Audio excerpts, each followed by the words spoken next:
Sometimes the most broken souls find each other when they need it most.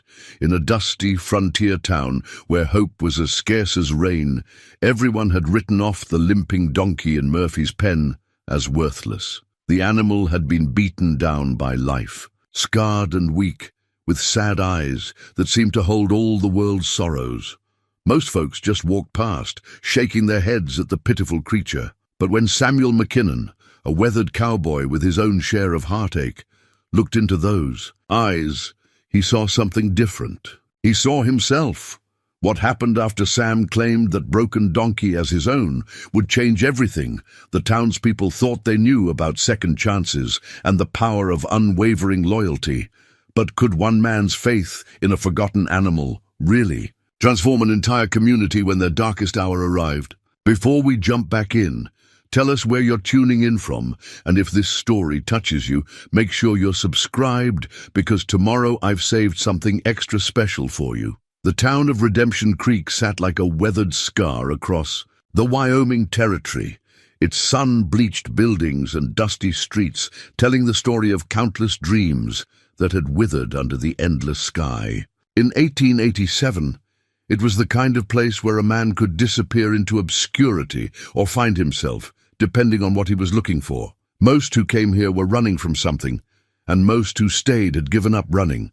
The hanging post stood at the center of town like a grim sentinel, its dark wood worn smooth by wind and time. It had seen more use than anyone cared to remember, a constant reminder that in Redemption Creek, judgment came swift and mercy came rarely. The post cast its shadow differently depending on the time of day, but it never failed to remind every soul who passed it that second chances were a luxury few could afford. Samuel McKinnon had drifted into Redemption Creek 3 winters back, carrying nothing but a worn saddlebag, a horse that had seen better days, and memories that weighed heavier than any earthly possession. At 42, Sam bore the kind of lines around his eyes that spoke of sleepless nights and decisions that haunted a man. His hands, calloused and steady, had once held cavalry sabers and reins of war horses charging into Confederate fire. Now, they mostly held odd jobs and whiskey glasses, though he'd been trying to cut back on the latter. The war had ended more than 20 years ago, but for Sam, it played on like a song stuck in his head. He'd served with the 7th Cavalry under Custer, though he'd been lucky enough to miss that final dance at Little Bighorn. His horse, Thunder, had taken a Confederate bullet at Antietam, and Sam still woke some nights hearing that proud animal's final whicker. It was a sound that had followed him west, through Colorado mining camps, Texas cattle drives, and finally to this forgotten corner of Wyoming, where even the wind seemed tired. Sam lived in a small cabin on the outskirts of town, close enough to walk to Murphy's general store, but far enough away that his nighttime ghosts wouldn't disturb the neighbors. He kept to himself, mostly, taking work where he could find it, fixing wagon wheels, mending fences, helping Doc Harris with the heavier lifting when someone needed doctoring. The townsfolk were polite enough, but they kept their distance. A place like Redemption Creek, everyone understood that some men preferred their solitude. Murphy's place served as general store, feed supplier, and unofficial town gathering spot, all rolled into one ramshackle building. Jeremiah Murphy was a man whose heart had hardened like winter ground, shaped by 30 years of frontier life and a wife who'd left him for a traveling preacher. He had thick arms, a thicker middle, and the kind of disposition that made children cross the street rather than walk past his store. Murphy believed in the harsh mathematics of survival. Useful things lived, useless things didn't, and sentiment was a luxury that would get you killed. Behind Murphy's store sat a collection of rough-hewn pens where he kept livestock for sale or trade. Most of the animals moved through quickly, horses to cowboys, cattle to ranchers, chickens to anyone with a few coins and an appetite for fresh eggs. But one pen held a permanent resident that had become something of a town fixture, though not the kind anyone took pride in. The donkey had been there for the better part of 2 years, ever since a traveling merchant had defaulted on a debt to Murphy. The animal had clearly lived a hard life before arriving in Redemption Creek. His grey coat was marked with old scars, likely from whips and harsh handling. His left ear bore a ragged tear, and he walked with a slight limp that favoured his right. Front leg, most telling were his eyes, dark liquid brown, but holding the kind of resigned sadness that spoke of too many disappointments and too few kindnesses. Murphy fed the donkey just enough to keep him alive, more out of stubborn principle than any real hope of selling him. The animal served as a living reminder to anyone who'd think of crossing Jeremiah Murphy. This is what happens to things that don't pay their way.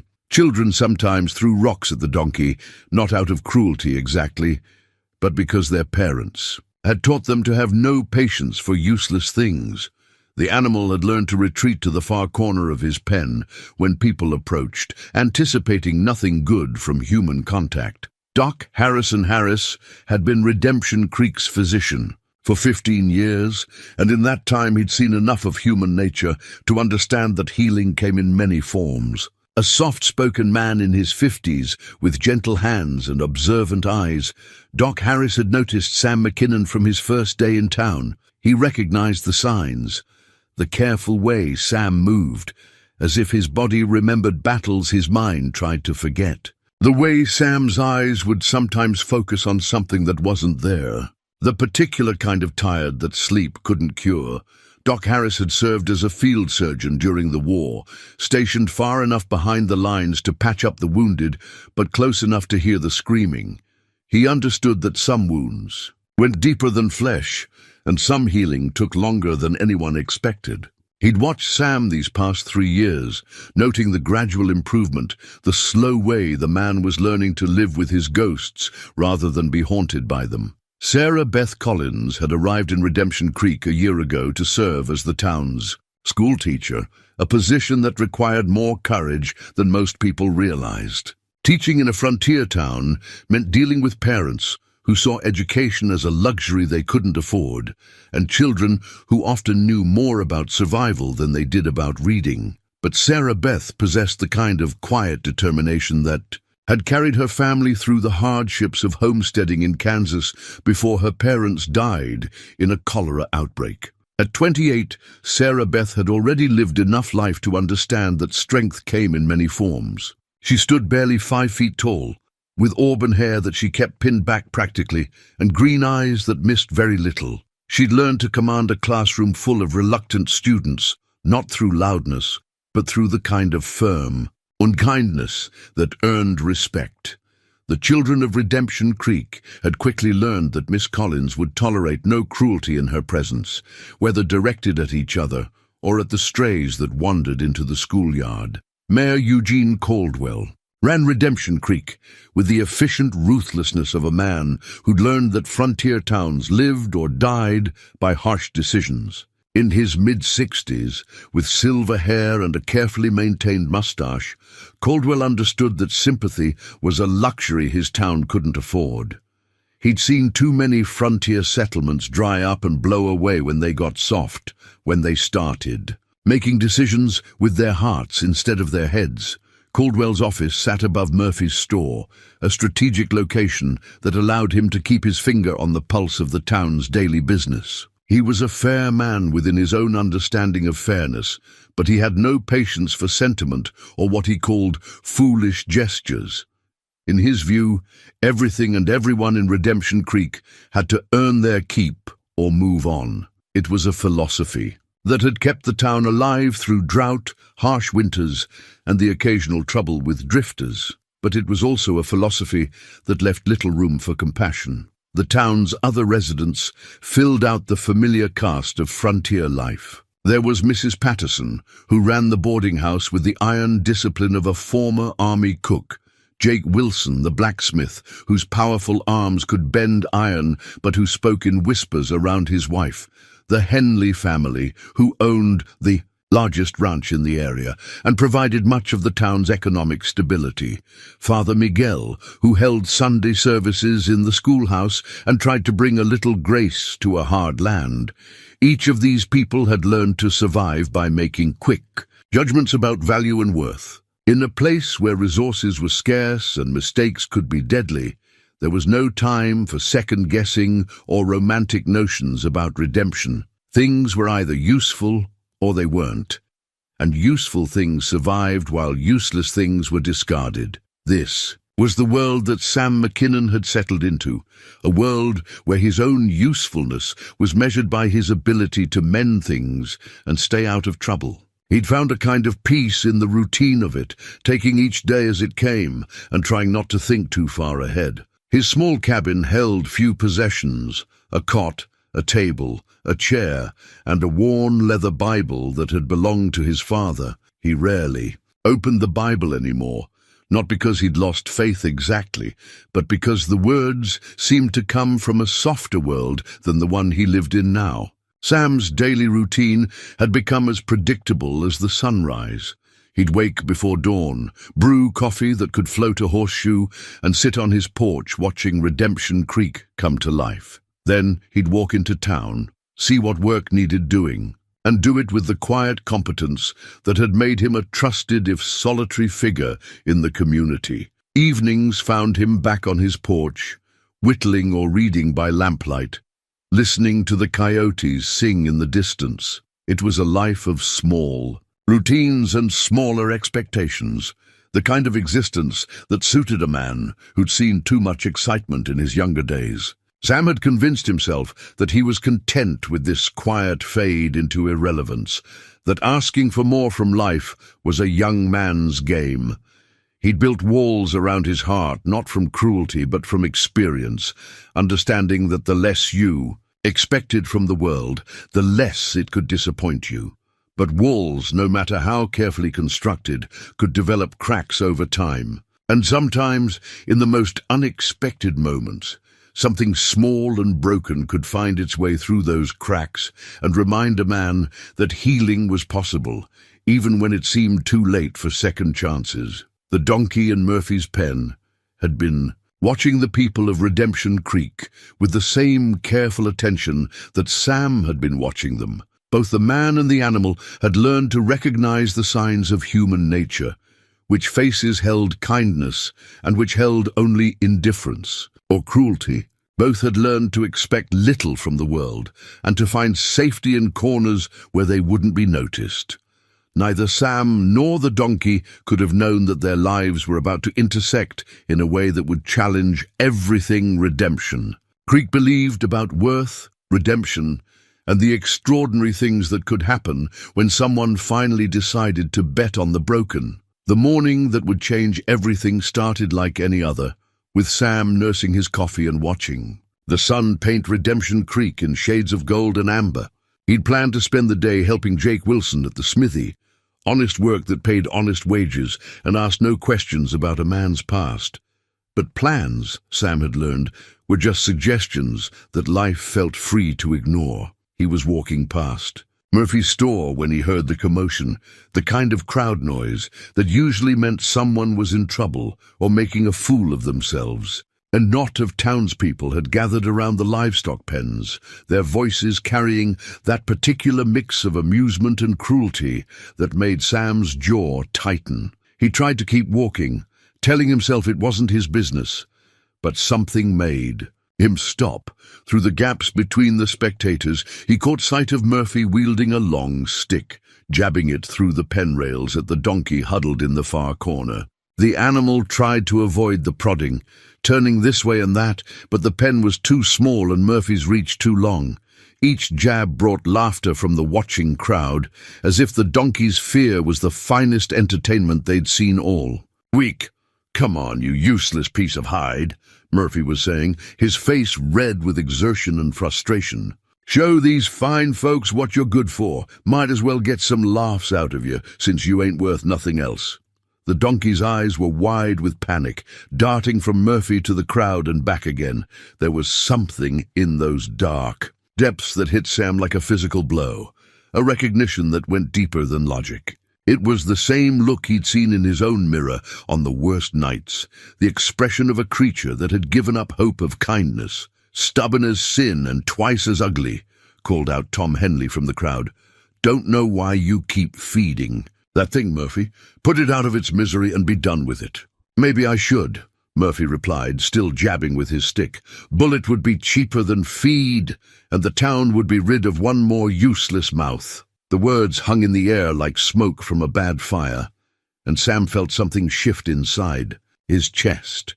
Without fully realizing he'd made a decision, he found himself pushing through the crowd toward the pen. Conversations died as people noticed him approaching, and Murphy lowered his stick with a frown. "Something you need, McKinnon?" Murphy asked, his tone suggesting that whatever Sam might need, Murphy wasn't inclined to provide it. Sam looked past Murphy to the donkey, who had stopped his panicked movement and was watching this new development with wary attention. Up close, Sam could see the full extent of the animal's condition, ribs showing through dull fur, old wounds that had healed poorly, hooves that needed trimming. But it was still those eyes that held him.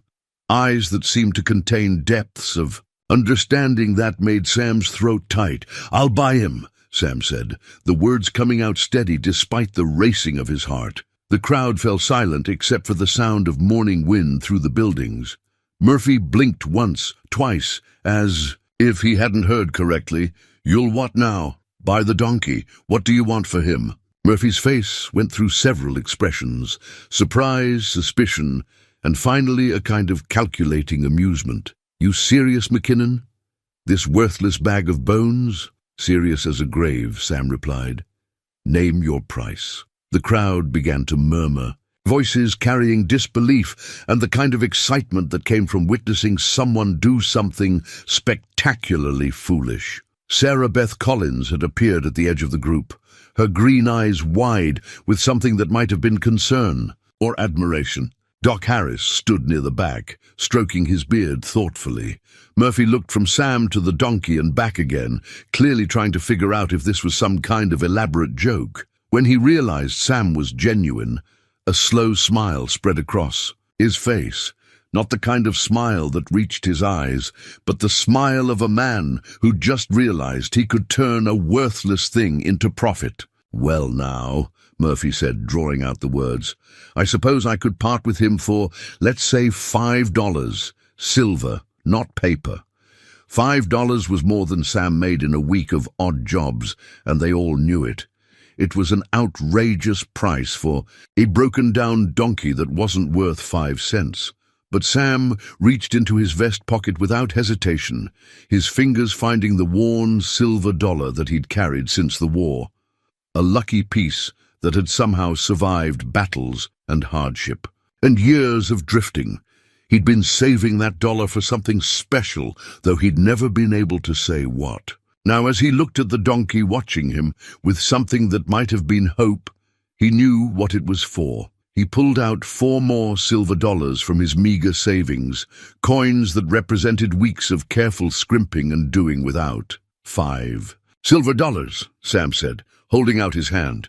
"Cash money!" Murphy's eyes widened as he saw the coins. He'd expected Sam to back down, to admit the foolishness of the gesture and walk away. But here was real money, more than he'd ever dreamed of getting for the worthless animal. "Well, I'll be—" Murphy started, then caught himself. "I mean, you've got yourself a deal, McKinnon." He snatched the coins from Sam's palm before the man could change his mind. "Though I got to say, you just bought yourself the biggest mistake this side of the Missouri River." The crowd erupted in laughter and commentary. Tom Henley was shaking, his head in disbelief. $5 whole for that thing? Sam, you've finally gone and lost your mind completely. Should have bought yourself a bottle of good whiskey instead," called out another voice. "Least that would have done you some good." But Sam wasn't listening to the crowd anymore. He was focused entirely on the donkey, who seemed to sense that something significant had just happened. The animal had stopped pressing himself against the far wall of the pen and was now standing in the middle, looking directly at Sam with an expression that was hard to read. "What are you planning to call him?" Sarah Beth asked, her voice cutting through the general noise. There was something in her tone that suggested she didn't think Sam had made a mistake, even if everyone else did. Sam hadn't thought about a name, but looking at the donkey now, watching the way those dark eyes seemed to hold a spark of something that hadn't been there moments before, The answer came to him naturally. Faithful, he said simply. His name is Faithful. More laughter from the crowd, but Sam ignored it. He was thinking about his old horse Thunder, remembering the way that proud animal had carried him through battle after battle, never wavering, never failing him when it mattered most. Thunder had been faithful until the end, and something in this broken donkey's bearing reminded him of that same steadfast quality. Murphy was already moving to unlock the pen, eager to complete the transaction before Sam could reconsider. "He's all yours, McKinnon. Don't come crying to me when he dies on you or runs off first chance he gets." As the pen door swung open, the crowd pressed closer, expecting some kind of show. Would the donkey bolt? Would Sam have to chase him down the street? Would this comedy play out to its ridiculous conclusion?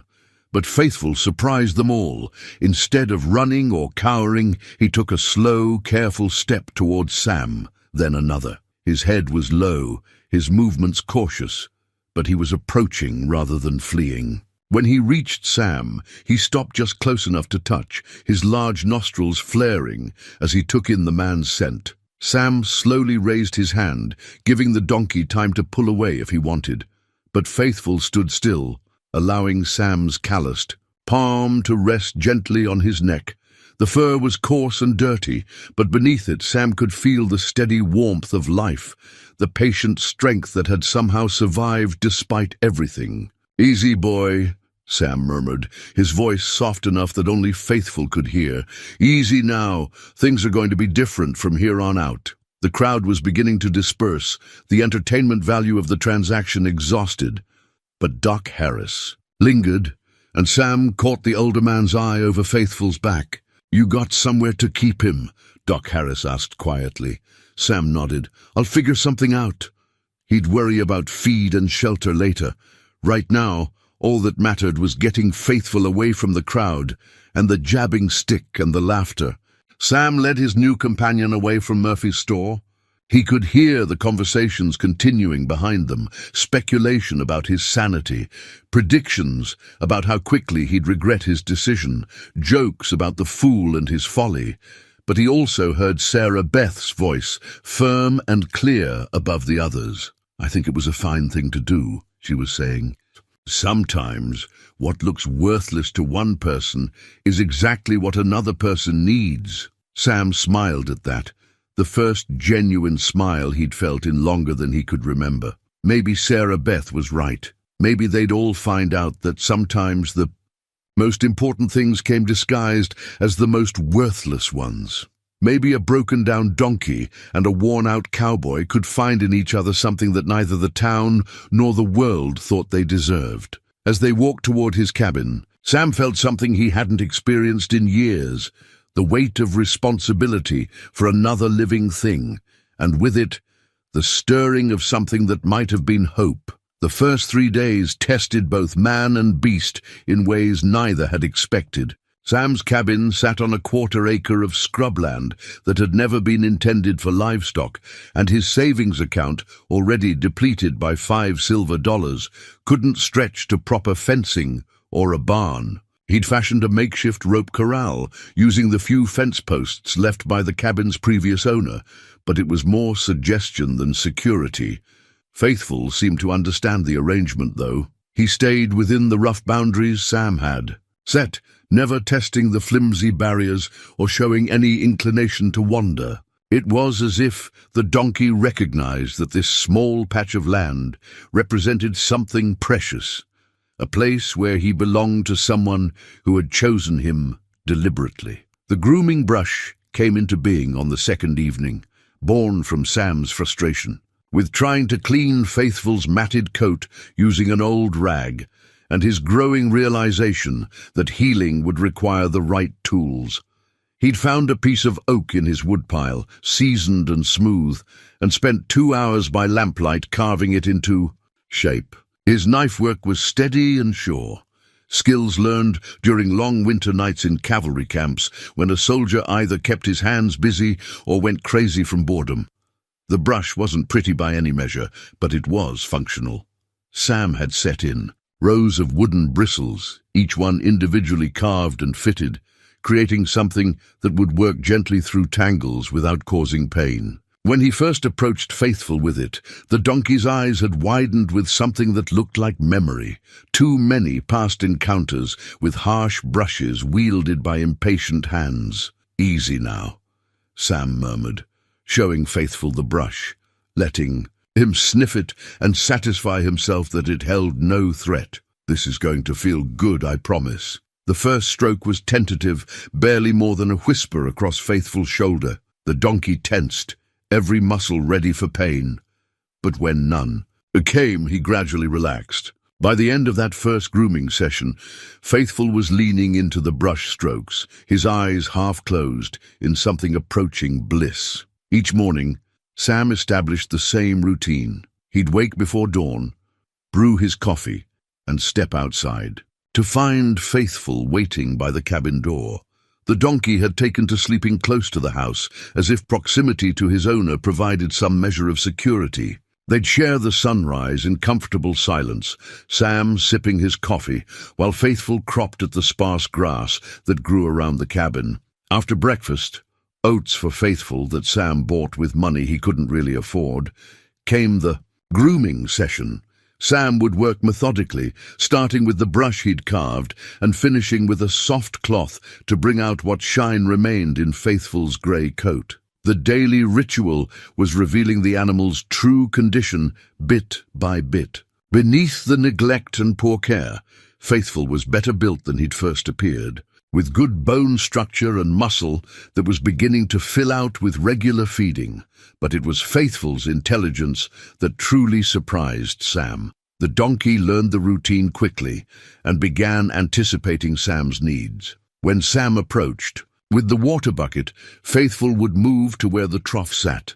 When Sam picked up the brush, Faithful would position himself in the spot where the morning light was best. Most remarkably, he seemed to sense Sam's moods, staying closer when the old nightmares had visited the night before, giving space when Sam needed solitude. The townspeople, naturally, found the whole arrangement endlessly entertaining. Sam's daily walks to Murphy's store for supplies became a gauntlet of commentary and unsolicited advice. Men who had never successfully raised anything more challenging than a mustache suddenly became experts on donkey husbandry. "Still wasting good money on that four-legged mistake?"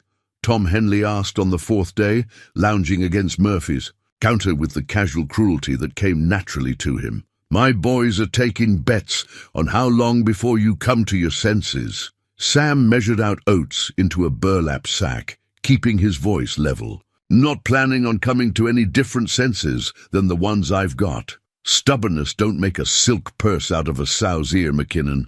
That animal's still worthless, no matter how much grooming you do." Murphy, counting Sam's coins into his cash box, looked up with a grin. "Though I got to admit, that donkey's been the best investment I ever made. $5 silver for an animal that ain't worth 50 cents, and the entertainment value of watching McKinnon play nursemaid. I'd say I came out ahead on that deal." The laughter that followed felt familiar and tired. Sam had heard variations of it every day since making his purchase. But as he hefted the oat bag and turned to leave, he caught sight of Sarah Beth through the store's front window. She was standing by the schoolhouse steps, shading her eyes as she watched him emerge from Murphy's store. When their eyes met, she raised her hand in a small wave that somehow made the laughter behind him seem less important. That afternoon brought an unexpected visitor to Sam's cabin. He was working on reinforcing the makeshift corral when he heard footsteps approaching. Doc Harris emerged from the tree line, carrying his medical bag and wearing the expression of a man who was trying to appear casual about something that wasn't casual at all. "Afternoon, Sam," Doc Harris said, his eyes taking in the improvements to the property, the neat pile of fence posts, the water trough positioned just right, the careful way Sam had arranged shelter for Faithful using canvas and spare lumber. "Doc." Sam straightened, wondering if someone in town was sick enough to require a house call. "Something I can do for you?" "Actually, I was hoping to take a look at your donkey, if you don't mind. Professional curiosity, you might say." Sam glanced at Faithful, who was watching the newcomer with alert but unafraid eyes. "He's not really sick, far as I can tell. Just needs feeding up and some care. Humor an old doctor, would you? I've been thinking about that limp of his, and I might be able to help." What followed was the most thorough veterinary examination Redemption Creek had ever witnessed. Doc Harris ran his hands along Faithful's legs with the same careful attention he gave his human patients, checking joints and testing responses. He examined the donkey's teeth, eyes, and ears, murmuring observations to himself as he worked. "Interesting," he said finally, straightening up and brushing dust from his knees. "That limp isn't from any permanent injury. Looks like an old stone bruise that never healed properly because no one bothered to tend it. And see this scar along his side? That's from a badly fitted harness that rubbed raw. Most of what's wrong with this animal comes from neglect, not from anything that can't be fixed with time and proper care." Sam felt something loosen in his chest, a tension he hadn't realized he'd been carrying. "So he's going to be all right?" "Better than all right, I'd say. This is actually a well-bred animal, Sam. Look at the shape of his head, the set of his ears, the line of his back. Somebody spent good money on his bloodlines before they stopped caring what happened to him." As if understanding the conversation, Faithful moved closer to Sam, resting his muzzle against the man's shoulder. It was a gesture of trust that made Doc Harris smile. "You know what I think?" the doctor said, closing his medical bag. "I think you two found each other at exactly the right time. That donkey needed someone who understood what it meant to heal slow, and you needed something to remind you that healing is possible." After Doc Harris left, Sam stood in his rough corral with one hand resting on Faithful's neck, watching the sun sink toward the horizon. For the first time in years, he found himself thinking about the future instead of just getting through each day. There was something about the steady warmth under his palm, the quiet presence of this creature who had decided to trust him, that made tomorrow seem like a possibility worth considering. In town, the betting pools continued, and the laughter followed his name wherever it was mentioned. But here, in the gathering dusk with Faithful's breathing steady beside him, Sam allowed himself to believe that sometimes the best investments were the ones that looked worthless to everyone else. The lean-to took shape over the course of a week, growing from necessity and taking form through determination. Sam had realized on the third night, listening to wind howl around his cabin while rain drummed on the roof, that Faithful needed proper shelter. The donkey had huddled against the cabin wall, trying to find protection from the weather, and Sam had felt each gust of wind like a personal failing. He started before dawn the next morning, walking the property lines to survey what materials he could scavenge. The previous owner had left behind a collection of weathered boards, some still good enough for construction if a man wasn't too particular about appearance. Sam found fence posts that could be repurposed and enough rusty nails to hold things together if he was careful with his hammering. The design was simple but sound. 3 walls and a slanted roof that would shed rain and snow, open to the south. To catch the morning sun, Sam positioned it where Faithful would have protection from the prevailing winds, but could still see the cabin and keep watch over his territory. As he worked, the donkey stayed close, sometimes close enough that Sam had to work around him, as if Faithful understood that this construction was meant for his benefit. Jake Wilson, the blacksmith, showed up uninvited on the second day of construction, drawn perhaps by the sound of hammering or simply by curiosity about what the town fool was doing now. He stood watching Sam struggle to set a support beam properly, shaking his head at the amateur carpentry. "You're going to kill yourself trying to do that alone," Jake said finally, setting down his own tool bag. "Hold that steady while I nail it in place." Sam was too grateful for the help to question why Jake was offering it. Together, they worked through the afternoon, Jake's professional skills turning Sam's rough construction into something that would actually stand up to weather. They worked mostly in comfortable silence, the kind of quiet that existed between men who understood each other through shared labor. "Town's got opinions about what you're doing," Jake said as they fitted the roof boards into place. Town's got opinions about most everything, Sam replied, holding a board steady while Jake positioned nails. Sarah Beth Collins has been asking questions about you, not gossipy questions, the thoughtful kind. Sam felt heat rise in his cheeks but kept his voice level. Miss Collins seems like a thoughtful person. She is that. Also seems to think what you're doing here shows good character. Jake hammered a nail home with 3 precise strikes. My Martha agrees with her. By the time they finished, the lean-to was sturdy enough to weather any storm the Wyoming Territory could throw at it. Faithful investigated his new shelter thoroughly, sniffing every corner and testing the footing before settling down in the spot that gave him the best view of both the cabin and the approach road. That evening, Sarah Beth arrived carrying a covered basket and wearing the determined expression of a woman who had made up her mind about something. Sam was working by lamplight, oiling a piece of tack he'd found in his old cavalry gear, when he heard her approaching. "Miss Collins," he said, rising quickly and removing his hat.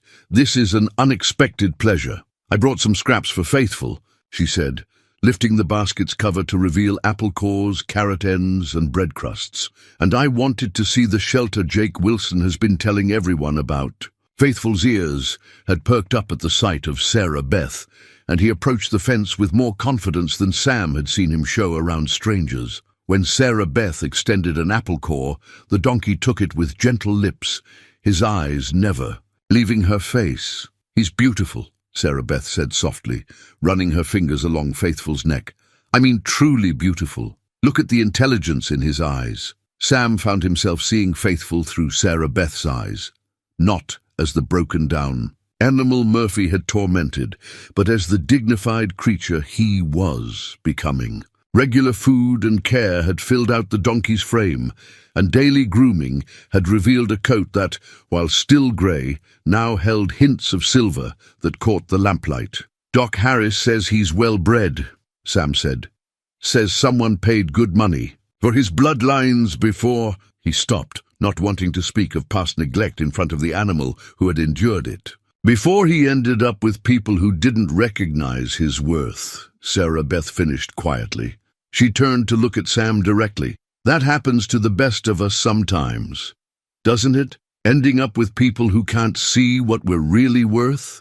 The words hung between them, carrying meanings that went beyond donkeys and shelters. Sam found himself looking into Sarah Beth's green eyes and seeing something that made his chest tight. Not pity for his circumstances, but recognition of something valuable that others might have overlooked.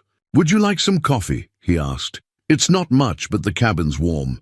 They sat at his small table, sharing coffee and conversation that ranged from the challenges of teaching in a frontier town to Sam's careful stories about his cavalry days.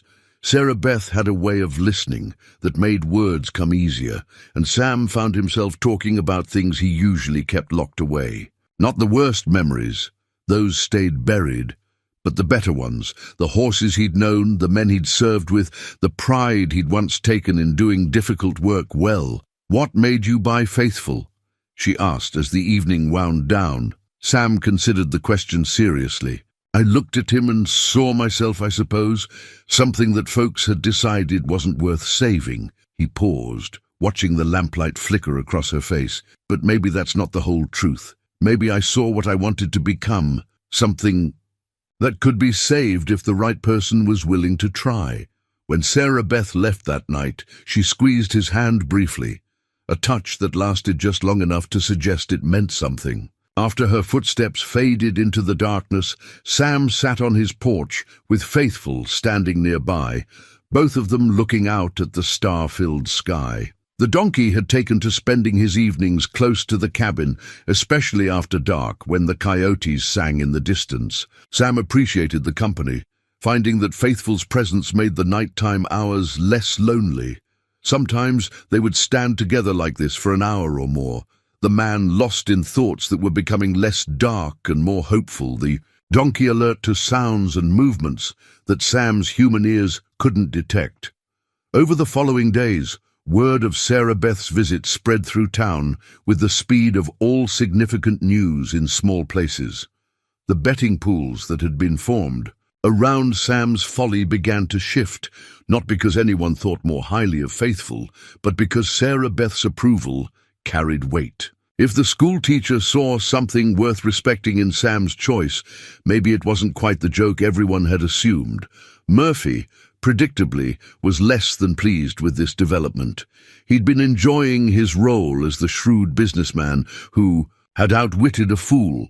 But Sarah Beth's public support of Sam's choice undermined the narrative. When Sam came in for supplies, Murphy's comments took on a sharper edge. "Don't know what you're filling that school teacher's head with," Murphy said, making change with unnecessary force. "But when that animal of yours causes trouble, and Mark, my words, he will. Don't expect the rest of us to clean up your mess." But Sam was past caring about Murphy's opinions. He had a shelter to finish, a donkey to care for, and for the first time in years, a sense that he was building something rather than just surviving each day. As he walked home with his supplies, he could see Faithful waiting in the corral. Ears pricked forward in recognition, and Sam realized that somewhere along the way, this broken-down donkey had become the best part of his days. The saddlebags took 3 evenings to complete, fashioned from leather Sam had been saving for years. Without knowing exactly why, he worked by lamplight at his kitchen table, his cavalry-trained hands remembering skills he'd learned from an old farrier who'd believed that a man should be able to make his own gear. Each stitch was placed with care, each buckle positioned.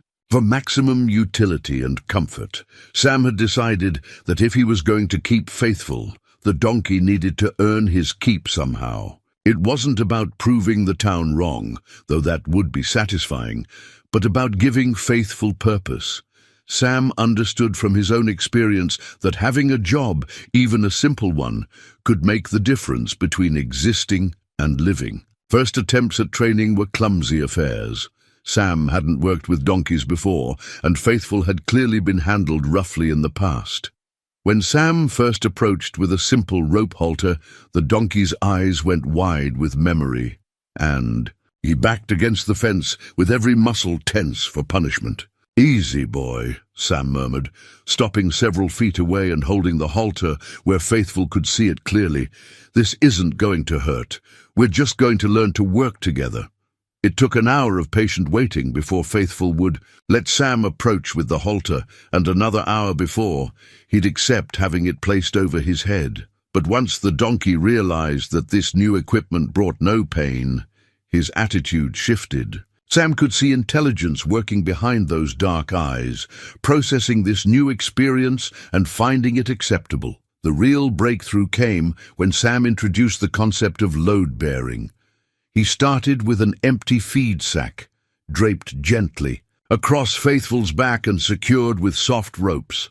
The donkey stood perfectly still, as if he understood that this was important work. When Sam added a few pounds of grain to test the donkey's response, Faithful adjusted his stance with the practiced ease of an animal who remembered being useful. By the end of the second week, Faithful was carrying small loads around the property, with the dignity of a creature who had rediscovered his purpose. Sam would load the saddlebags with tools or supplies, and Faithful would follow him to whatever project needed attention, standing patiently while Sam worked and carrying everything back to the cabin when the job was finished. Word of Faithful's transformation had begun to circulate through Redemption Creek, carried by Jake Wilson and his wife Martha, who had witnessed the donkey's steady progress during their visits to help with construction projects. The Wilsons were respected members of the community, and their testimony carried weight that Murphy's mockery couldn't diminish.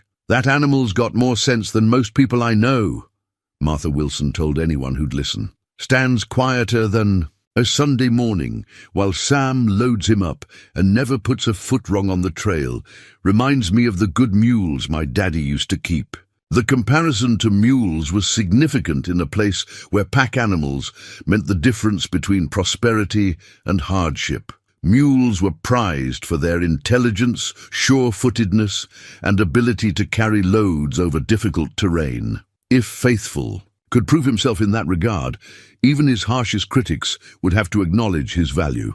Sam's first real test of Faithful's abilities came when Doc Harris asked for help transporting medical supplies to the Hendricks homestead, where young Mary Hendricks was recovering from a difficult childbirth. The journey would take them 8 miles over rough country, carrying medicines and supplies that needed to arrive intact and on time. "You sure that donkey of yours is up to this?" Doc Harris asked, as they loaded the precious cargo into Faithful's saddlebags.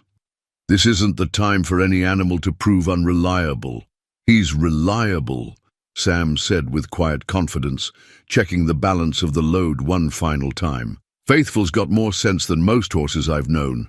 The trail to the Hendricks place wound through rocky country that tested both animal and rider.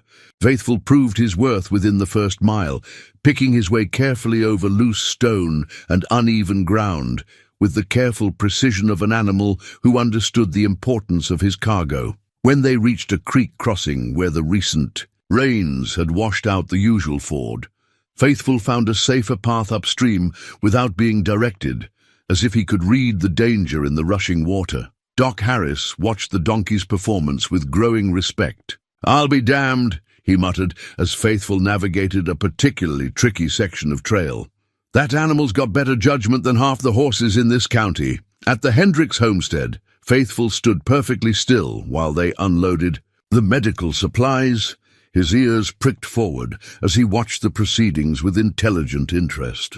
When little Timothy Hendricks, age 6, approached to pet the donkey's nose, Faithful lowered his head with gentle courtesy, as if he understood the boy's fascination. "He's beautiful," Timothy said, running small fingers along Faithful's neck. "What's his name?" "Faithful," Sam replied, watching the interaction with quiet pride. "His name is Faithful."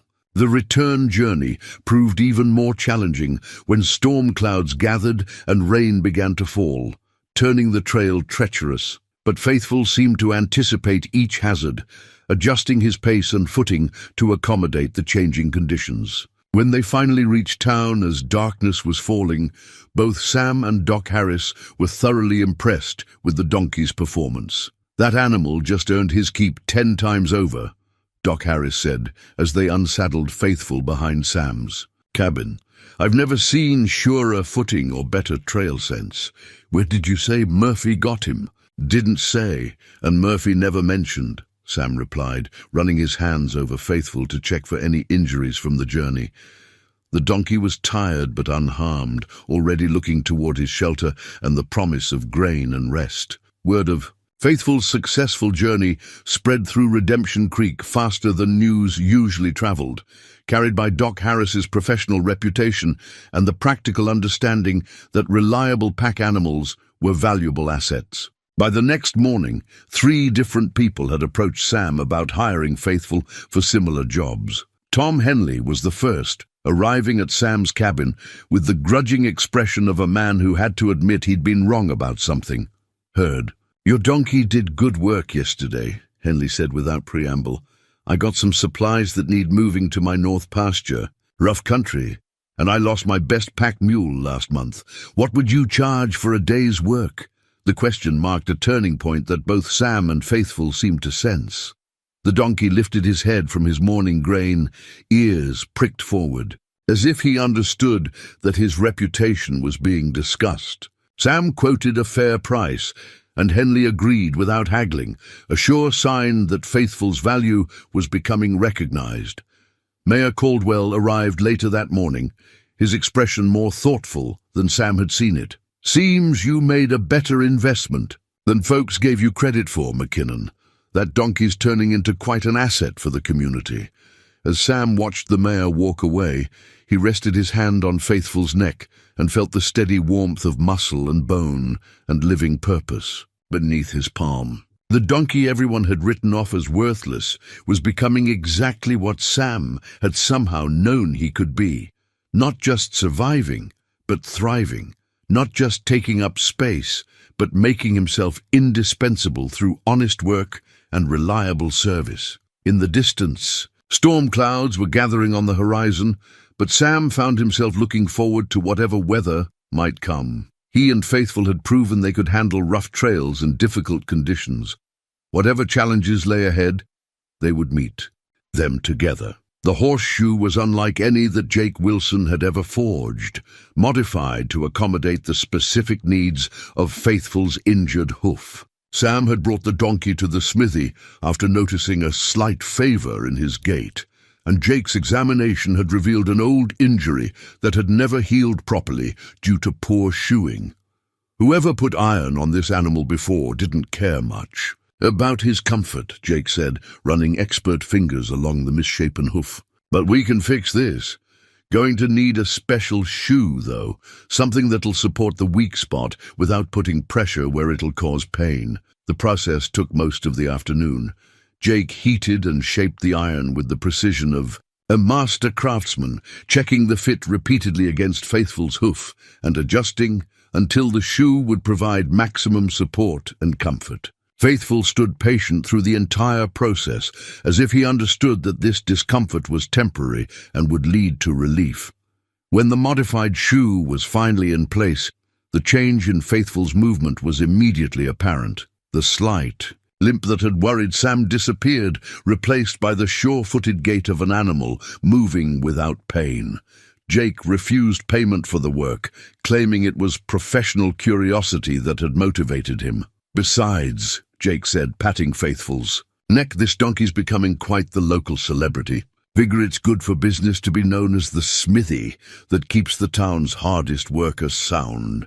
The celebrity status was indeed growing. Faithful's reputation for reliability had spread beyond Redemption Creek to the surrounding ranches and homesteads.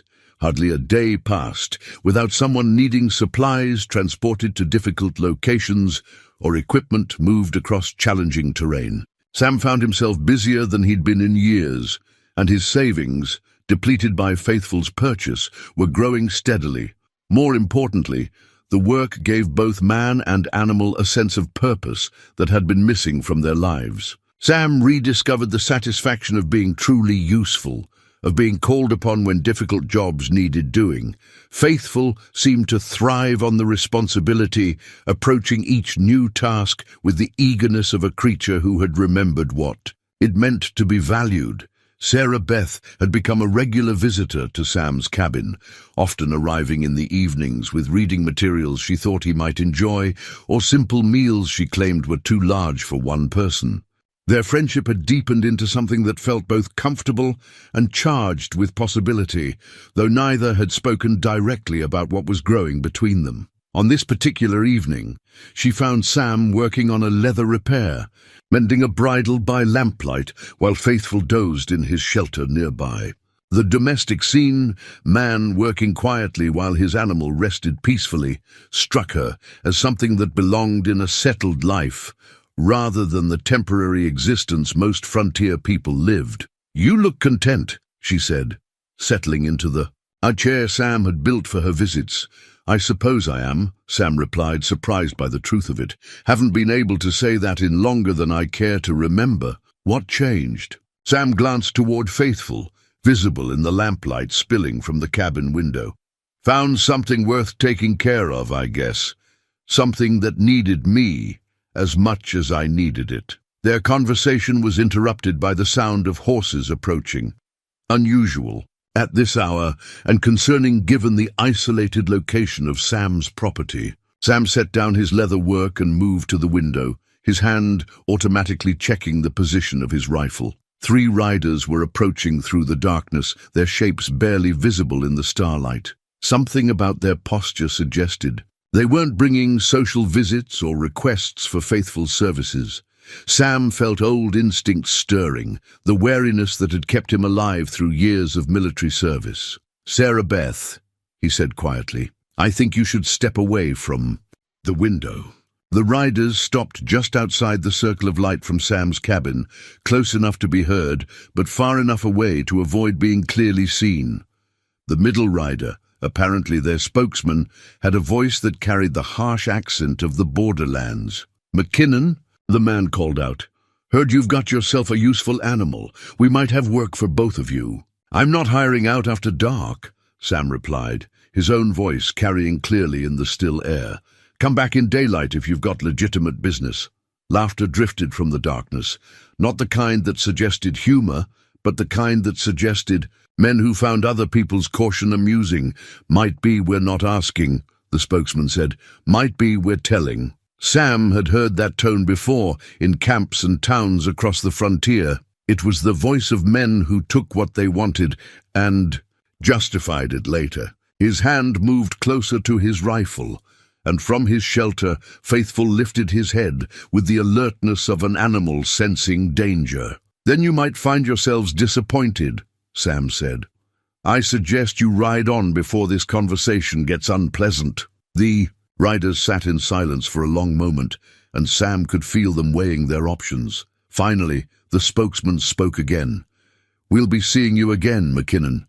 Count on it." The sound of hoofbeats receded into the night, but Sam remained at the window long after the riders disappeared.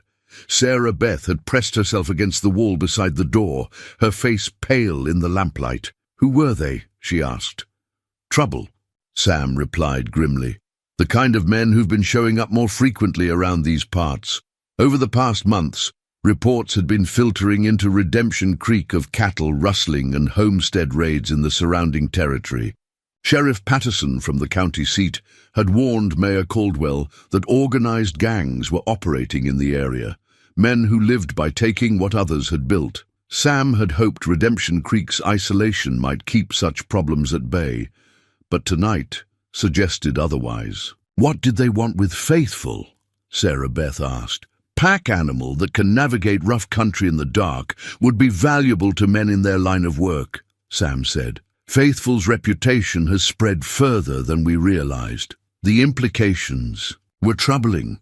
If word of Faithful's abilities had reached the wrong people, both the donkey and Sam himself could become targets. Rustlers needed reliable pack animals to transport stolen goods across difficult terrain, and they weren't particular about how they acquired such animals. Sam spent the rest of the night making preparations he hoped he'd never need to use. He cleaned his rifle and checked his ammunition, positioned supplies where they could be reached quickly, and made mental notes of defensive positions around the cabin. Most importantly, he considered what would need to be done to protect Faithful if the situation deteriorated. As dawn broke, revealing the peaceful landscape of his small homestead, Sam found himself thinking about the choices that lay ahead. He'd built something good here, a life with purpose, a growing relationship with Sarah Beth, and a partnership with Faithful that had proven valuable to the entire community. But good things, he knew from experience, often attracted the attention of those who preferred to take rather than build. Faithful emerged from his shelter with the dawn, approaching Sam with the confident trust that had replaced his earlier wariness. As Sam ran his hands over the donkey's neck, feeling the solid strength beneath the grey coat, he made a quiet promise. "We're not running this time, boy," he murmured. "Whatever comes, we face it here." The morning brought no sign of the previous night's visitors, but Faithful's behavior suggested something had changed. The donkey kept lifting his head from his grazing, ears swiveling towards sounds Sam couldn't detect. When Sam approached with the morning grain, Faithful's usual eager greeting was replaced by a restless energy that seemed centered on the ridgeline beyond the cabin. "What is it, boy?" Sam asked, following the donkey's gaze toward the rocky outcropping that overlooked the valley approaches. "Something out there bothering you?" Sam had learned to trust Faithful's instincts. The donkey's senses were sharper than human ones, and his ability to detect approaching weather, distant riders, or potential dangers had proven uncannily accurate. If Faithful was agitated about something beyond the ridge, it was worth investigating. After breakfast, Sam saddled his old horse and prepared to ride out for a closer look, but Faithful moved to the gate of his corral and stood there with the unmistakable posture of an animal who expected to be included in whatever expedition was being planned. "You want to come along?" Sam asked, studying the donkey's alert expression. "All right then, might be useful to have your nose and ears along." The trail to the ridge was steep and rocky, requiring careful navigation even for experienced animals. Faithful picked his way up the slope with the sure-footedness that had made him valuable for pack work, often finding better routes than Sam's horse would have chosen. As they climbed higher, the donkey's agitation seemed to increase, his head turning frequently toward a particular section of the ridge where wind-carved stone formed natural shelters. They were still 50 yards from the summit when Faithful suddenly stopped, his entire body tense with alertness. His nostrils flared as he tested the air, and then he made a sound Sam had never heard from him before, a low, urgent vocalization that seemed to communicate both warning and discovery. Sam dismounted and moved forward on foot, leaving both animals ground-tied while he investigated what had captured Faithful's attention. Behind a cluster of boulders that formed a natural windbreak, he found the remains of a recent camp, cold ashes, trampled ground, and the unmistakable signs that several men had spent considerable time here. But it was what Faithful discovered that truly alarmed Sam. The donkey had wandered to a crevice in the rocks where something white was caught in the wind. With careful lips, he extracted a piece of paper that had been wedged into the stone crack, probably by accident when someone had been consulting maps or documents. The paper was torn and weathered, but enough remained to reveal its significance. It was a fragment of a hand-drawn map showing the approaches to Redemption Creek, with various buildings marked and annotated. Sam could make out Murphy's store, the schoolhouse, the main residential area, and, most ominously, the locations of the town's wealthier residents marked with symbols that suggested targets. More disturbing were the notations written in rough handwriting along the margins. 15 men was scrawled near one edge, along with New Moon and what appeared to be a date 3 days in the future. At the bottom of the fragment, barely legible, were the words, "McKinnon Donkey Priority."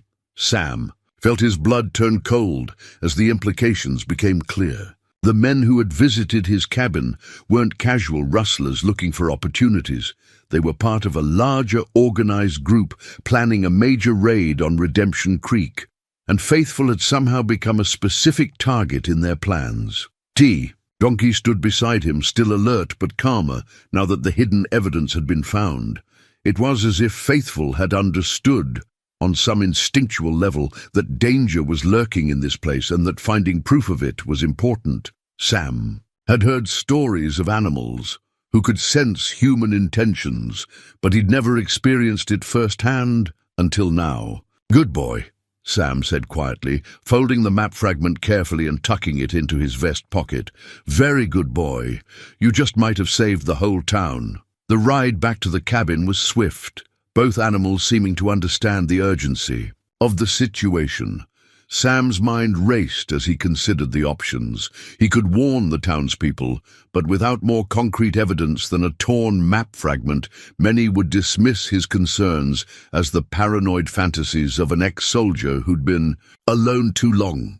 Mayor Caldwell, in particular, would be reluctant to take expensive defensive measures based on what might seem like insufficient proof. But Sarah Beth would believe him, Sam knew, and Doc Harris had enough experience with frontier violence to understand the threat. Jake Wilson had military experience of his own and would recognize the signs of organized trouble. If Sam could convince the right people, they might be able to mount some kind of defense. The question was whether 3 days would be enough time to prepare. That afternoon brought an unexpected validation of Sam's concerns when Mrs. Patterson, from the boarding house, arrived at his cabin in an obvious state of distress. Her usually impeccable appearance was disheveled, and her hands shook as she accepted the cup of coffee Sam offered. "They came to the boarding house last night," she said without preamble. 3 men, maybe 4.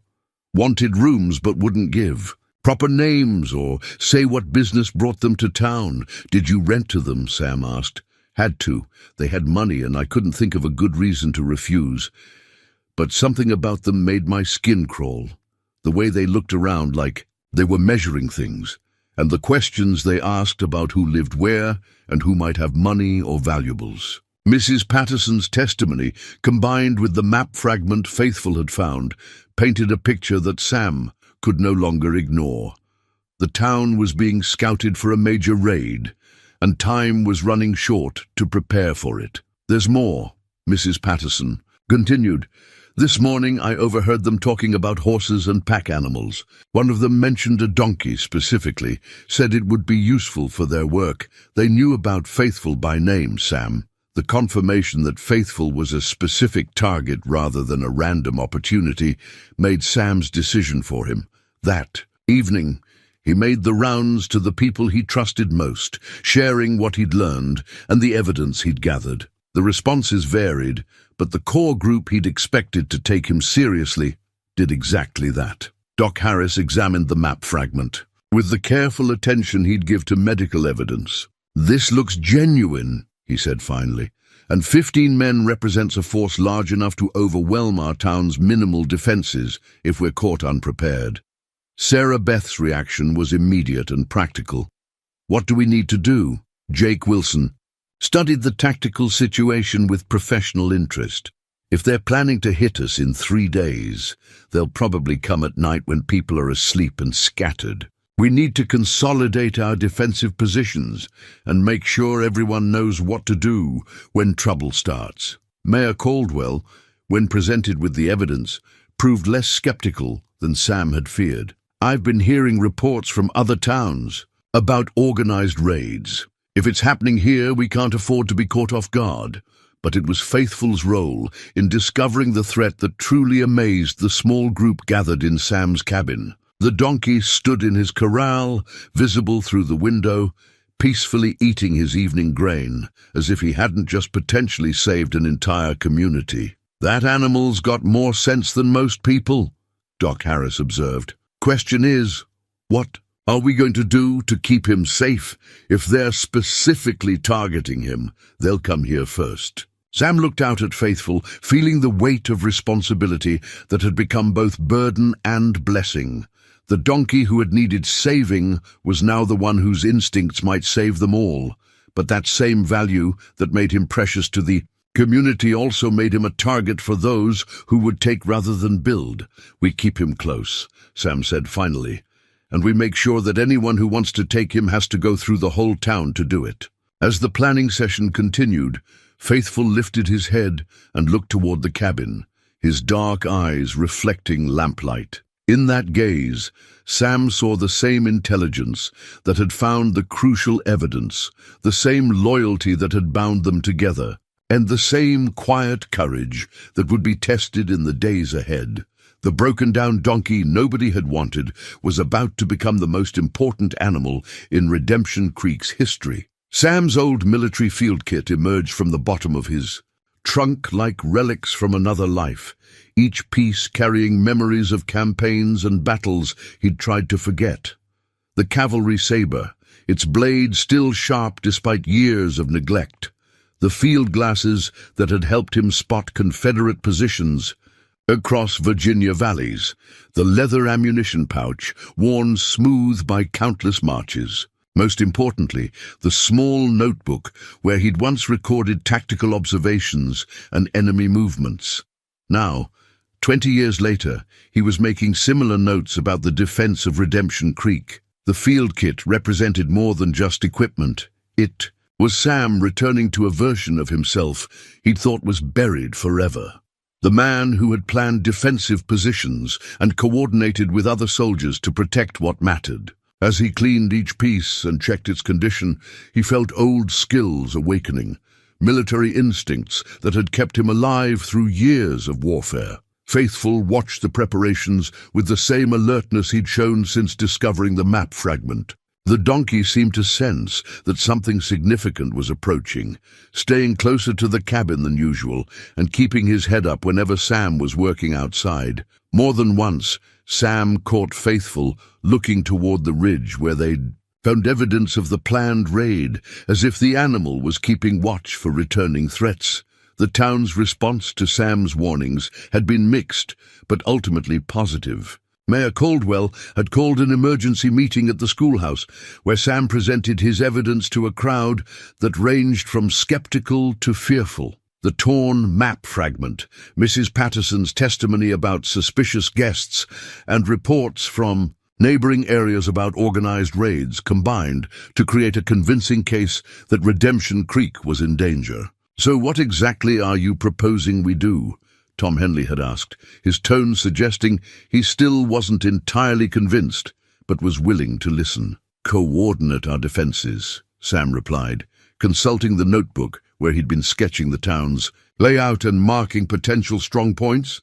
"Make sure we're not caught scattered and unprepared when they come." The planning that followed drew on every scrap of military experience available in Redemption Creek. Jake Wilson had served as an artillery sergeant and understood the importance of overlapping fields of fire. Doc Harris had been close enough to combat, to recognize the value of predetermined medical stations. Even Murphy, despite his general hostility, contributed knowledge about where weapons and ammunition were stored around town. Sarah Beth organized the women and older children, creating plans for evacuation routes and safe positions. Her school teachers' ability to manage groups and think systematically proved invaluable as they worked out the logistics of moving non-combatants to safety quickly and quietly. "The church basement is the strongest structure in town," she noted, marking it on Sam's rough map. "Stone foundation, thick walls, only one entrance to defend. We could keep the children there with a few guards while the men handle the actual fighting." The next 2 days passed in intensive preparation. Windows were reinforced with wooden shutters that could stop bullets. Supplies of ammunition, food, and medical materials were positioned at strategic points. Most importantly, everyone learned their assigned positions and roles so that when trouble came, the town could respond as a coordinated unit rather than a collection of panicking individuals. Faithful played an unexpected role in the preparations, serving as an early warning system as Sam positioned him at different points around the town's perimeter to test his ability to detect approaching riders. The donkey's keen senses proved remarkably reliable. He could identify the approach of horses from distances that exceeded human hearing, and his behavior clearly distinguished between familiar community members and potential threats. "It's like having a sentinel that never sleeps," Jake Wilson observed, after watching Faithful detect his approach from nearly a quarter-mile away. "That animal could give us precious minutes of advance warning." But Faithful's value as an early warning system also highlighted the central problem of the defense, protecting him while utilizing his abilities. The raiders had specifically mentioned the donkey in their plans, which meant any defensive strategy had to account for attempts to capture or kill him. Sam's solution was both simple and risky. He would keep Faithful with him at the main defensive position, where the donkey's warning abilities would be most useful, and where Sam could personally ensure his protection. It meant putting both himself and his companion directly in harm's way, but it also meant that Faithful's extraordinary senses would serve the entire community. Father Miguel, the traveling priest who held occasional services in the schoolhouse, arrived unexpectedly on the second day of preparations. He'd been making his regular circuit of frontier settlements and had encountered troubling signs on the trail. Abandoned camps that suggested large groups of men moving through the territory, reports from homesteaders about strangers asking detailed questions about town defenses. "God provides warnings as well as blessings," Father Miguel said as he examined Sam's defensive plans. "And sometimes he works through the most unexpected instruments." The priest's eyes fell on Faithful, who was standing near the schoolhouse steps with his usual alert posture. "That donkey of yours has become quite famous along the trail. People talk about the animal that can find lost items and sense danger before it arrives." "People tend to exaggerate," Sam said, though he felt a flush of pride at the recognition of Faithful's abilities. "Perhaps," Father Miguel replied, "but I've learned that frontier stories usually contain more truth than fiction. Animals often possess wisdom that we humans overlook." On the final evening before the expected raid, Sam made one last circuit of the town's defenses. Each position was manned by volunteers who understood their roles and had enough ammunition to sustain a fight. Communication systems were in place, lantern signals that could relay messages between positions, and runners who knew the safest routes between defended points. The plan was sound, as far as any defense mounted by civilian volunteers could be. But Sam knew from experience that no plan survived first contact with the enemy unchanged. Success would depend on adaptability, courage, and the kind of luck that couldn't be planned for. Faithful accompanied him on the final inspection, the donkey's presence somehow reassuring, even in the face of approaching danger. At each defensive position, the volunteers took notice of the grey donkey, who had become the symbol of their community's transformation from mockery to respect. Children who had once thrown stones at him now approached to pat his neck, and adults who had dismissed him as worthless now understood that his abilities might be crucial to their survival. Mrs. Patterson, positioned at the boarding house with a clear view of the main street, looked up from checking her rifle as Sam and Faithful approached. "Never thought I'd be depending on a donkey for my safety," she said, but her tone held affection rather than complaint. "Funny how life surprises you sometimes."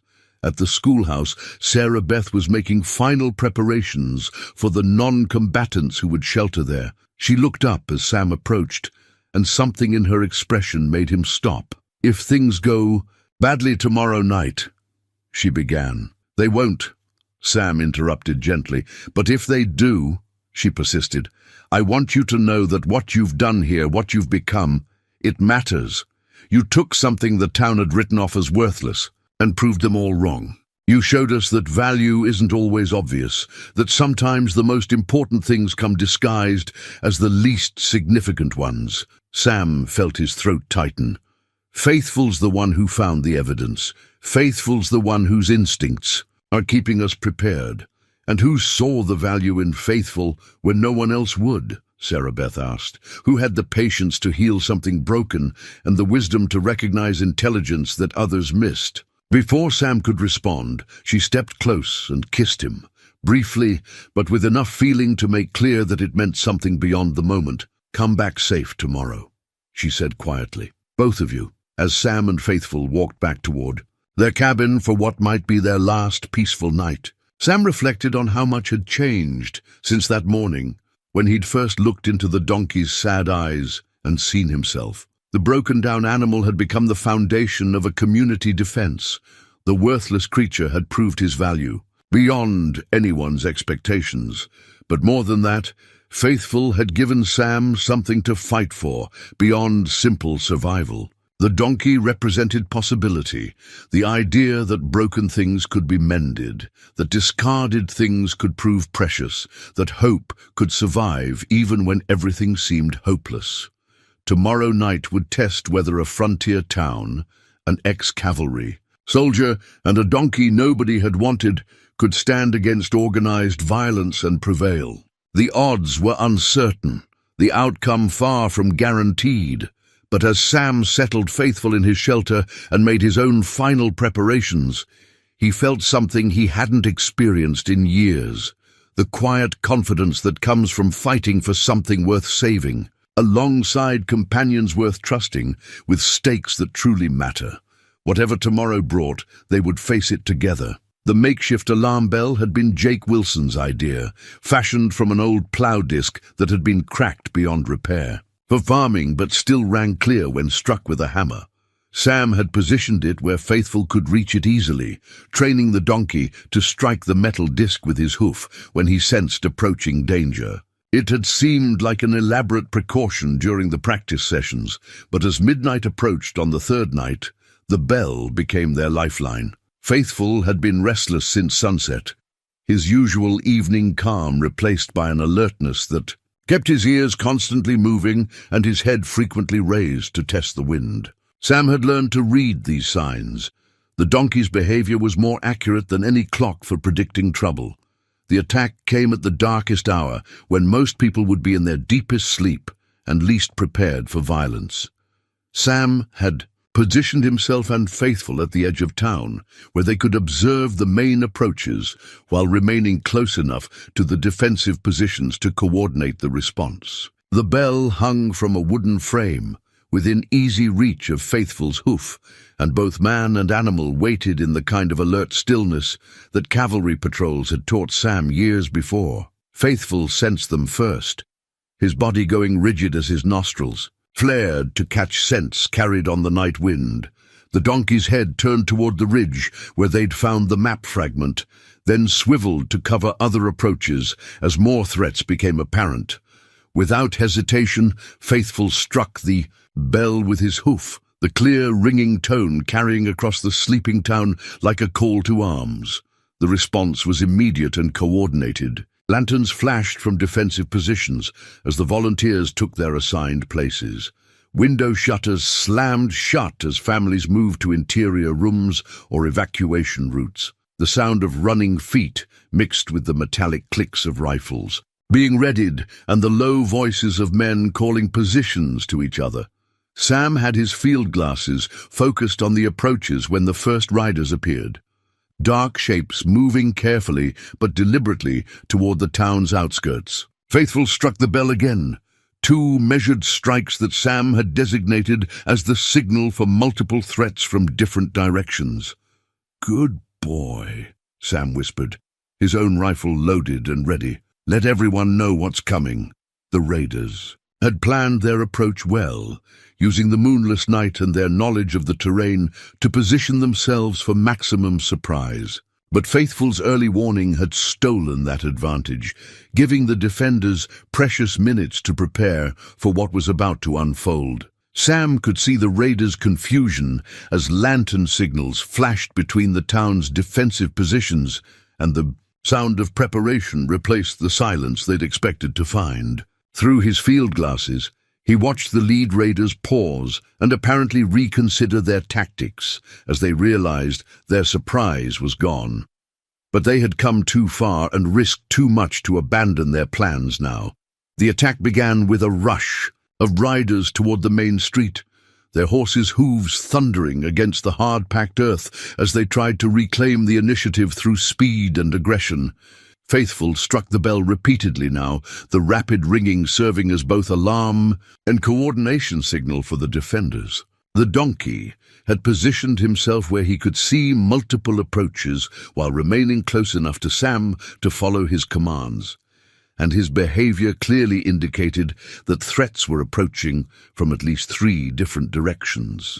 The starters' first shots came from Jake Wilson's position near the smithy, muzzle flashes lighting up the darkness as he engaged riders trying to circle around to attack from the side. The crack of rifle fire was answered by shouts from the raiders and the whinnying of horses as the careful silence of the night dissolved into the chaos of combat.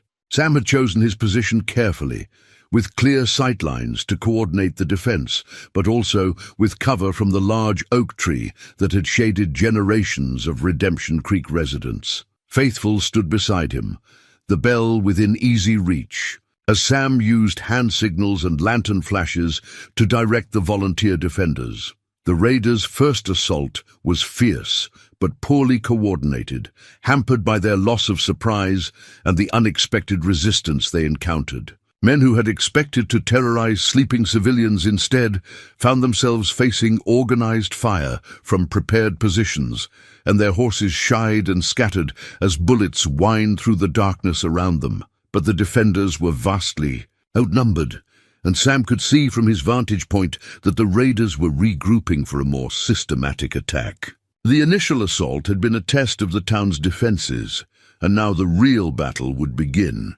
Faithful seemed to sense the shift in the battle's rhythm. The donkey moved closer to Sam, his dark eyes reflecting the distant muzzle flashes as he continued to monitor the approaches for new threats.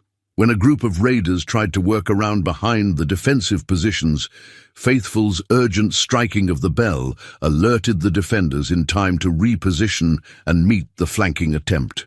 "You're earning your keep tonight, boy," Sam muttered, squeezing off a shot at a raider who had gotten too close to the schoolhouse where the non-combatants were sheltering. The night was far from over, and Sam could see that the raiders were preparing for a final desperate assault that would test every preparation they had made. But Faithful had already proven his worth beyond any doubt.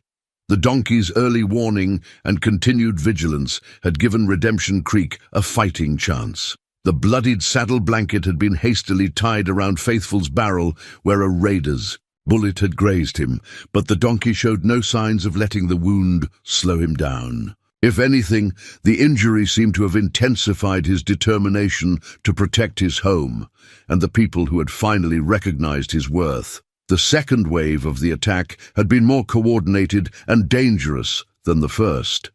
The raiders had learned from their initial failure and were now pressing the defenders hard on multiple fronts. Sam could see through his field glasses that they were running low on ammunition at several positions, and worse, the schoolhouse where the non-combatants were sheltering was coming under direct pressure.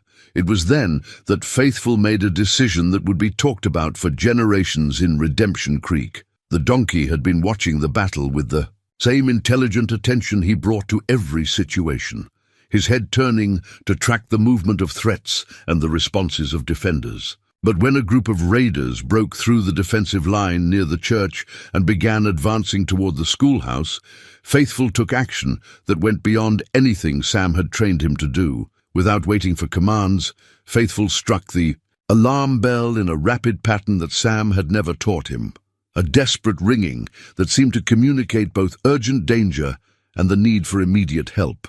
Then, before Sam could stop him, the donkey broke from their position and began running not toward the threatened schoolhouse, but away from town entirely. "Faithful!" Sam called out, torn between following his companion and maintaining his position, to coordinate the defense. But the donkey was already disappearing into the darkness, moving with the sure-footed speed that had made him valuable on difficult terrain. For a moment, Sam feared that Faithful had finally been overwhelmed by the violence and was fleeing to save himself.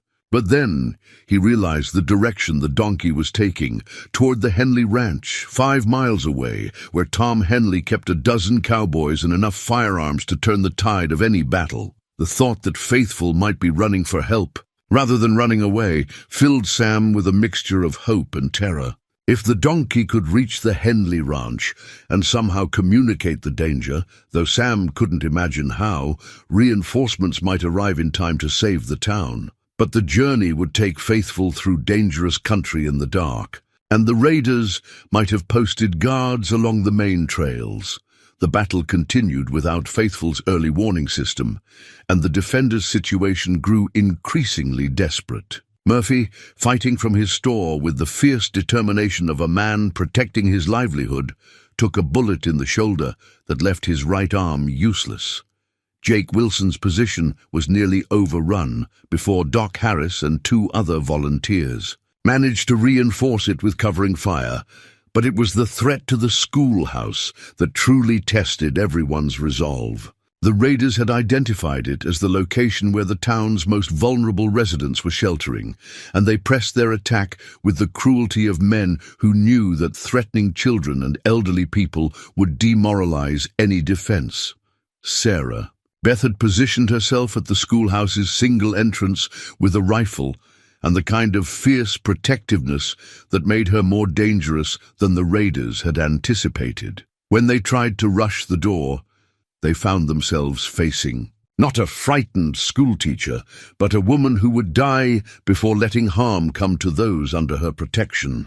"You'll have to go through me," she told the raiders in a voice that carried clearly through the night air, and something in her tone made even hardened criminals hesitate. The battle seemed to reach a turning point when Mayor Caldwell, fighting from his office above Murphy's store, was forced to fall back as raiders set fire to the building below him. The flames cast dancing shadows across the battlefield and filled the air with smoke that made accurate shooting nearly impossible. Sam was preparing for what might be a final stand when he heard the sound that changed everything, the drumming of many horses approaching from the direction of the Henley Ranch. At first, he feared it might be more raiders, but then he recognized Tom Henley's voice calling out orders to his cowboys as they deployed to surround the remaining attackers. And leading the charge, his gray coat visible even in the smoky darkness, was Faithful, The donkey had not only reached the Henley ranch, but had somehow communicated the urgency of the situation well enough to bring back a full rescue party. He ran alongside Henley's horse like a veteran cavalry mount, his head high and his stride strong, despite the wound that marked his flank. The arrival of fresh fighters with full ammunition supplies broke the raiders' resolve. Caught between the town's desperate defenders and Henley's well-armed cowboys, they found themselves outnumbered and outgunned. The organized retreat that followed was almost as swift as their initial attack, leaving behind only the wounded and the echoes of a battle that had tested everyone's courage. As the sound of fleeing horses faded into the distance, Sam found himself surrounded by grateful townspeople and one very proud donkey whose heroic run had saved them all. The bronze plaque was modest by city standards, but represented a massive gesture for a frontier town where every piece of metal had to be hauled across hundreds of miles of difficult terrain. Jake Wilson had forged it himself, working for 3 days to create lettering that would last through decades of Wyoming weather. The inscription read simply, "In honor of faithful guardian of Redemption Creek, whose courage saved lives." Mayor Caldwell had insisted on the ceremony, claiming that heroes deserved recognition regardless of their species. The entire town gathered in the small square where the hanging post had once stood, now replaced by a more hopeful symbol of what Redemption Creek represented. Faithful stood patiently during the speeches, his gray coat gleaming from the extra grooming Sam had given him for the occasion. The donkey's wound had healed cleanly under Doc Harris's care, leaving only a small scar that seemed to add dignity rather than detract from his appearance. He watched the proceedings with the alert intelligence that had become his trademark, occasionally shifting his weight or adjusting his position, but otherwise displaying the calm demeanor of an animal who understood he was being honored. 6 months ago, Mayor Caldwell said as he unveiled the plaque mounted on a post near the town's main intersection, most of us would have laughed at the idea that a broken-down donkey could be a hero. Today, we know better. Faithful didn't just help save our town, he taught us something about the value of looking beyond first impressions. The recovery from the raid had taken weeks, but it had also brought changes that went far deeper than rebuilding damaged buildings. Murphy, his arm still in a sling from the bullet wound, had approached Sam the morning after the battle with something that sounded remarkably like humility. "I was wrong about your donkey," Murphy had said, the words coming slowly as if they were difficult to speak. "And I was wrong about you too, McKinnon. That animal of yours is worth more than I ever imagined, and not just because he can carry supplies or warn about danger. He's got heart, and that's something you can't put a price on." The public apology had been even more surprising, delivered in front of the entire congregation during Father Miguel's Thanksgiving service for their deliverance. Murphy had stood up during the testimony portion of the service and told the whole story, his mockery of Sam's purchase, his cruel treatment of Faithful, and his complete reversal of opinion after witnessing the donkey's heroism. "I sold that animal for $5 silver and thought I was cheating a fool," Murphy had said, his voice carrying clearly through the schoolhouse. "Turns out the only fool was me. I couldn't see value when it was standing right in front of me, and I'm asking Sam McKinnon and his donkey to forgive an old man who should have known better." The transformation in how Faithful was treated went beyond apologies and ceremonies. Children who had once thrown rocks now brought apples and carrots. Women who had crossed the street to avoid the worthless animal now stopped to pat his neck and praise his intelligence. Men who had mocked Sam's investment now spoke of Faithful's abilities with the kind of respect usually reserved for the finest horses. But perhaps the most meaningful change was in Sam himself, the man who had drifted into Redemption Creek, carrying nothing but memories and regrets, had found something worth building a life around. His relationship with Sarah Beth had deepened into something that felt both natural and permanent, and when she moved her few possessions into his expanded cabin, no one in town was surprised. "You know what I think?" Sarah Beth said one evening. as they sat on their porch, watching Faithful graze peacefully in his pasture. "I think you and Faithful found each other because you both needed to learn the same lesson, that being broken doesn't mean being worthless, and that healing is possible when someone believes in you." Sam reached over to take her hand, marveling at how much his life had changed since that morning when he'd looked into a donkey's sad eyes and seen his own reflection. Maybe we all needed to learn that lesson. The business that had grown around Faithful Services now provided steady income for Sam and Sarah Beth, with requests for the donkey's services coming from homesteads and towns across the territory. But more than the money was the satisfaction of work that mattered, of being needed and respected for the right reasons. Faithful had adapted to his celebrity status with typical grace, accepting the attention without becoming spoiled by it. He still performed his duties with the same reliability that had first earned him recognition, but now he did so as Redemption Creek's acknowledged guardian rather than as a creature fighting to prove his worth. Tom Henley, whose ranch hands had provided the reinforcements that helped win the battle, had become one of Faithful's most vocal admirers. "That donkey's got more sense than most people, and more courage than most soldiers," he would tell anyone who'd listen. "If I could breed horses with half his intelligence and loyalty, I'd be the richest rancher in Wyoming." Doc Harris, who had witnessed Faithful's transformation from broken-down animal to community hero, often used the donkey's story as an example when talking to patients about recovery and hope. "Healing takes time," he would say, "and sometimes we can't see what we might become until someone gives us the chance to prove it." As the bronze plaque ceremony concluded and the townspeople began to disperse, Sam found himself alone with Faithful. In the quiet that followed community events, the donkey approached him with the confident trust that had replaced his earlier wariness, and Sam rested his hand on the strong neck beneath the silver-grey coat. "What do you think, boy?" Sam asked, quietly.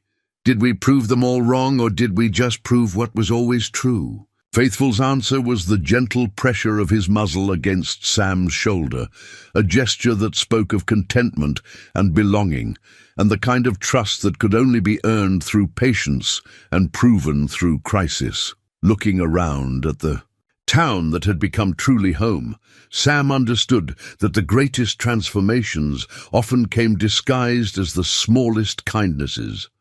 A silver dollar spent on a worthless donkey had bought not just an animal, but a future neither of them could have imagined. In saving Faithful, Sam had somehow saved himself, and in the process, they had both discovered that redemption was possible for anyone willing to believe in second chances.